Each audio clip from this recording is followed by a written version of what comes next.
10 ते 11 शिट्ट्या देऊनही कुकरमध्ये न शिजणारा वाटाणा, निकृष्ट दर्जाचा भरडा.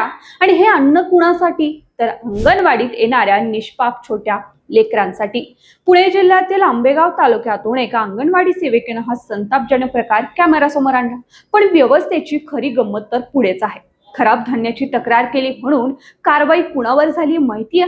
निकृष्ट माल पाठवणाऱ्या ठेकेदारावर नाही, तर आवाज उठवणाऱ्या त्या प्रामाणिक सेविकेवर. आंबेगाव तालुक्यातील अंगणवाडी सेविका रेश्मा पारधी यांनी एक व्हिडिओ बनवला. त्यांनी भिजवून ठेवलेला वाटाणा कुकरमध्ये 9 ते 10 शिट्ट्या दिल्यानंतरही जसाचा तसाच कच्चा राहिला होता. त्यांनी थेट अन्न व औषध प्रशासन आयुक्त तुकाराम मुंडे यांना थेट उद्देशून तळमळीने विनंती केली. तुकाराम मुंडे साहेब, आमच्या अंगणवाडीत येणारा हा निकृष्ट दर्जाचा माल बंद करा. थोडा द्या पण चांगला द्या. आमच्या लहान मुलांच्या आरोग्याशी असा खेळ करू नका. हा व्हिडिओ सोशल मीडियावर वाऱ्यासारखा व्हायरल झाला. पण प्रशासनानं चूक सुधारण्याऐवजी शिस्तभंगाचे कारण देत थेट रेश्मा पारधी यांच्यावरच निलंबनाची कुऱ्हाड चालवली.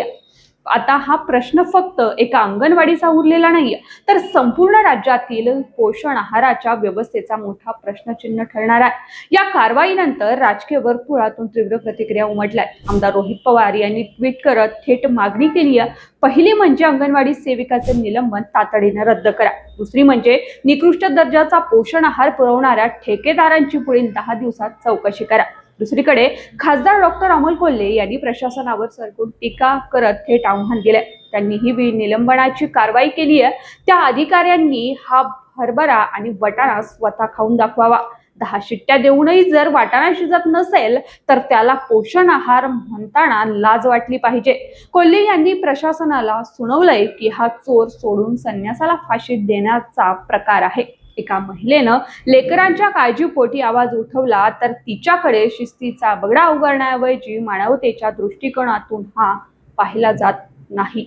या संपूर्ण प्रकरणामुळे आज काही गंभीर प्रश्न निर्माण झाले.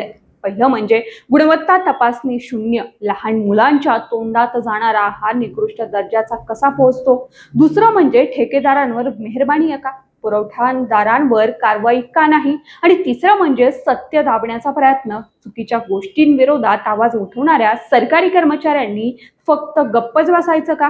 आणि चौथं म्हणजे मुलांचे पोषण की आकडेमोड पोषण अभियानाच्या नावाखाली निकृष्ट धान्याचा पुरवठा करून नेमकं कुणाचे खिसे भरले जातात?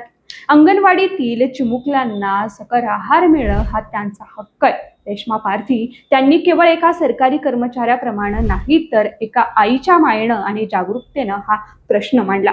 त्यांच्यावर झालेली कारवाई तर कुणीही गैरव्यवहाराविरोधात बोलू नये यासाठी दिलेला इशारा आहे का? या प्रकरणावर तुमचं मत काय?